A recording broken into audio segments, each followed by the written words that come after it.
အခုတည်နေတဲ့ညီကောင်မောင်နှမတွေမှာကိုတိုးတက်ခြင်းနဲ့ပြောင်းလဲခြင်းနဲ့ဒါပေမဲ့တနေ့တနေ့အချိန်သာကုန်သွားတယ်ကိုမတိုးတက်ဘူးလို့ခံစားနေရတဲ့သူရှိလားအားလုံးပဲမင်္ဂလာပါငိမ့်မိုင်းဆက်ချန်နယ်ကနေကြိုးဆိုပါတယ်ဒီနေ့မှာတော့ညီကောင်မောင်နှမတို့အတွက်အရန်ရိုးရှင်းပြီးအောင်မြင်မှုကိုရရှိစေမယ့်အမတန်အစွမ်းထက်တဲ့နည်းလမ်းကိုတစ်ခုကိုပေးချင်ပါတယ်အဲ့ဒါကတော့တနေ့မှာကိုယ့်အတွက်တီးသန့်အချိန်တစ်နာရီပေးခြင်းဖြစ်ပါတယ်။တစ်နာရီဆိုတာက24နာရီရဲ့400နိုင်လို့ပဲရှိပါတယ်။အဲ့ဒါဆိုအဲ့တစ်နာရီက social media သုံးနေလို့ရှိရင်ခဏလေးကုန်သွားမယ်အချိန်ပါပဲ။ဒါပေမဲ့အဲ့တစ်နာရီကိုဒါရွယ်ချက်စစ်စစ်နဲ့တကယ်အသုံးချနိုင်မယ်ဆိုမောင်နှမတို့ရဲ့ဘဝမှာဘယ်လောက်တောင်တိုးတက်ပြောင်းလဲသွားမှာလဲဆိုတာ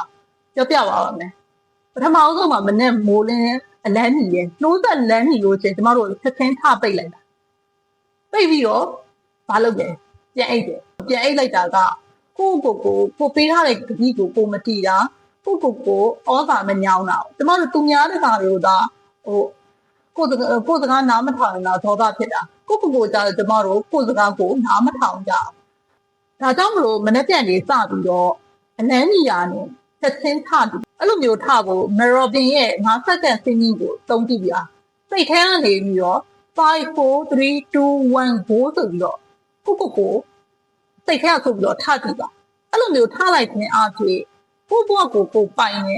ကိုရဲ့အောင်မြင်မှုကိုကိုရိုင်းဒီတောက်နိုင်တယ်ဆိုတာကိုပြသလိုက်ပါ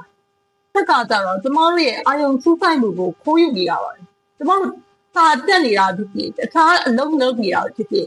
ဆောင်းရင်တို့ဒီကကျမတို့ရဲ့အာယုံစူးစိုက်မှုအများနဲ့ခိုးယူနေပါတယ်အဲ့ဒီခါမှာကျမတို့ဖုန်းကိုကောက်ကင်ပြီးတော့ခဏလောက်ပဲဆိုပြီးကြည့်လိုက်နေတာ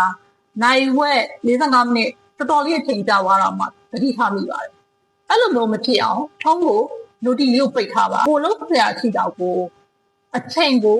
တိုင်ပင်လေးနဲ့ပြီးသတ်သတ်မှတ်လုပ်မှာအာယုံစစ်ဆက်မှုအဖြစ်နဲ့လုပ်ပါဒါမှကိုဖြစ်ခင်တဲ့အရာတွေအတွက်အချိန်ကိုပြီးသတ်တနားတိုင်ပင်ထားပြီးတော့လုပ်ကြည့်ပါမှာဆိုလို့ရှိရင် proof state လို့ခေါ်ပါတယ် proof state ဆိုတာလူတိုင်းကြုံမှုကြမှာပါကျမတို့ပကြီးဆွဲနေတာပဲဖြစ်ဖြစ်ယောဂလုပ်နေတာပဲဖြစ်ဖြစ်တခြားကိုစိတ်ဝင်စားနေအလုပ်တစ်ခုမှာအာယုံစူးတိုက်ပြီးလုပ်လို့ရှိရင်အချိန်တွေကဘလောက်ကုန်သွားမှန်းတော့မသိလိုက်ပဲနဲ့အချိန်ကြီးကုန်သွားတာကိုကြုံမှုကြသလားအဲ့ဒါကိုဘာလို့ခေါ်လဲဆိုရင်စိတ်ပညာမှာ flow state လို့ခေါ်ပါတယ်အဲ့လိုကိုလုပ်နေတဲ့အလုပ်ကလည်းတအားကြီးမခက်တဲ့အလုပ်ခက်လုံးနေဆိုလို့ရှိရင်လည်းစိတ်ပြတ်သွားမယ်တအားကြီးရွယ်လုံးနေလည်းညှင်းဝင်နေတယ်အဲ့နှစ်ခုဓာတ်တွေကစိတ်အဆင့်ကို flow state လို့ခေါ်ပါတယ်ဖုံးကြည့်လိုက်အလုပ်လုပ်လိုက်ဆိုရင်တော့အာယုံစူးစိုက်မှုအပြည့်တော့ရရှိမှာမဟုတ်ပါဘူးနောက်တစ်ချက်ကခန္ဓာကိုယ်နဲ့စိတ်နဲ့သက်သက်နေပါတယ်ကျမတို့ဘလောက်ပဲအလုပ်ပင်ပန်းနေပြောတကယ်လေးကျင်ငယ်တော့တနေ့ကို7မိနစ်လောက်လုပ်ပြီးစေချင်ပါတယ်တကယ်ပင်ပန်းနန်းနေတယ်ဆိုတာကတကယ်ကိုယ်လက်လှူရှားမှုလုပ်လိုက်လို့ရှိရင်ပင်ပန်းနန်းမှုသက်သာစေပါတယ်လေးကျင်ငယ်လုပ်ပြီးလိုက်ခြင်းအပြင်အုံနောက်ကိုသွေးရောက်သွားပြီးတော့သွေးလက်ပတ်မှုကောင်းပြီးတော့စိတ်ကအလိုလိုပြောရှင်းစေပါတယ်တနေ့တာမှာကိုယ့်ရဲ့အတွင်းထဲကအတန်တွေလည်းနားထောင်ပေးပါတနေ့ကိုမနက်ပိုင်းမှာ7မိနစ်လောက်ဖြစ်ကိုယ့်ရဲ့အတွင်းထဲကစိတ်ရဲ့အတန်တွေကိုလည်းနားထောင်ပေးပါကျမတို့မှာအတွင်းနဲ့အပြင်ကတကယ်ဆက်ဆက်နေပါတယ်အတွင်းလောကနဲ့အပြင်လောကနဲ့ဆက်ဆက်နေပါတယ်ကျမတို့အတွင်းမှာအဲ့ဒီကိုယ့်ရဲ့စိတ်အခြေအနေကို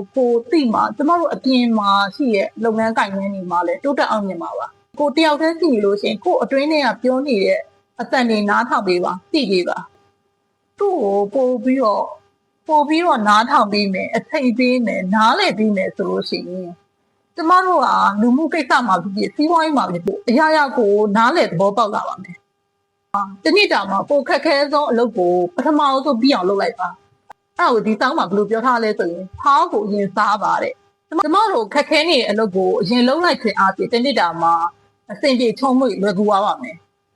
မနေ့ပိုင်းမှာတို့စင်တရားထိုင်နေထိုင်ပြောလို့ရှိရင်ကိုလုပ်တဲ့စီက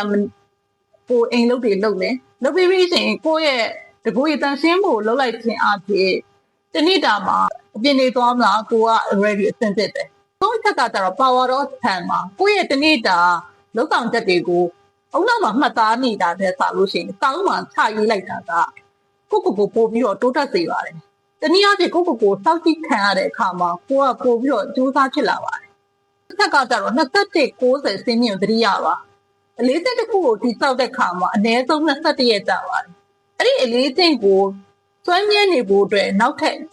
90ကြာပါ21ရက်ဆိုတာကမလုံးချင်တဲ့စိတ်ကိုကြော်လွန်သွားပါတယ်ဒါပေမဲ့အဲ့21ရက်ပြီးတဲ့အခါမှာနောက်ထပ်စွမ်းမြဲနေဖို့အတွက်ရက်90အချိန်ပေးရပါတယ်အဲ့လိုဖြစ်လိုက်တဲ့နေ့တိုင်းမပြတ်မကွက်လုံးစိတ်ခြင်းအဖြစ်ကိုယ့်ရဲ့အလေးအကျင့်ကနေပြီးတော့ကိုကဘလို့လူလဲဆိုတာဖြစ်လာပါတယ်ဥပမာအဖြစ်ဒီနေ့တာမှာစာကိုပုံမှန်ရေးနေတဲ့သူကနောက်ရက်တွေကြာလာတဲ့အခါမှာစာရေးဆရာအဖြစ်ကိုရောက်ရှိသွားသလိုပါပဲဒီလိုမမတို့ဖြစ်တဲ့ဘဝဟာအနာဂတ်မှာရှိပြီးသားပါအဲ့ဒီအတွက်ကိုကထိတ်တန့်တဲ့အချိန်ပေးဖို့ပဲလိုတာပါအထက်တွေကိုပြန်ပြီးထုတ်ရမယ်ဆိုရင်ဒီနေ့တာမှာကိုဖြစ်တဲ့အလုပ်တွေကိုတနာရီအနည်းဆုံးတနာရီအချိန်သတ်မှတ်ပြီးတော့လုပ်ပါနောက်ပြီးတော့ကိုလုပ်နေတဲ့အချိန်မှာတကယ် cross state ဖြစ်အောင်လုပ်ပါမနက်ပိုင်းမှာကိုမထတင်ကိုသတ်မှတ်ထားတဲ့အချိန်မှာထနိုင်အောင်လုပ်ပါဒီတာမှာကိုဘာလုပ်လဲဆိုတော့ကိုမှတ်တမ်းတင်ထားပါဒီဗီဒီယိုလေးကညီကိုမောင်မတို့အတွက်အကျိုးတစ်စုံပြန်ရှိမယ်ဆိုရင် like and subscribe လုပ်ပေးပါပြီးတော့မနက်ကိုဖြစ်တဲ့အရာကို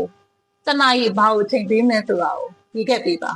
နောက်ဗီဒီယိုတွေမှာပြန်တွေ့ကြမယ်နော်အားလုံးပဲစိတ်ချမ်းသာနေပူးတက်မှာတင်တဲ့ကျွန်တော်တို့ကပြေဆုံးပါပြီရှင်